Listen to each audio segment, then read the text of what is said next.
It is Tuesday, March 5th. You marched forth yesterday, all the way to today, March 5th. This is Daily Tips that may or may not help you with Ariel and Ned. I am Ned Donovan. I'm Ariel Nissenblatt. And today's tip is yours, Ariel. In fact, it's the tip we were going to do yesterday before I realized what day it was. Yes, a much anticipated tip today. So thank you to the folks who, you waited so patiently. And You got a whole 24 hours, and we're proud of you for that.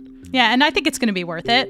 This tip is that you should empty your spam folder. Please you should do check your spam folder. There may be something important in there for you. You never know. It could be an audition that you've been waiting for. It could be a job interview. It could be spam. Who knows? But you won't know unless you check. So this is your sign to go and check your spam folder. Check it in all of your different inboxes. Let us know if there's anything good in there that you would not have come across. If you did not hear this tip, we'd love to hear about it.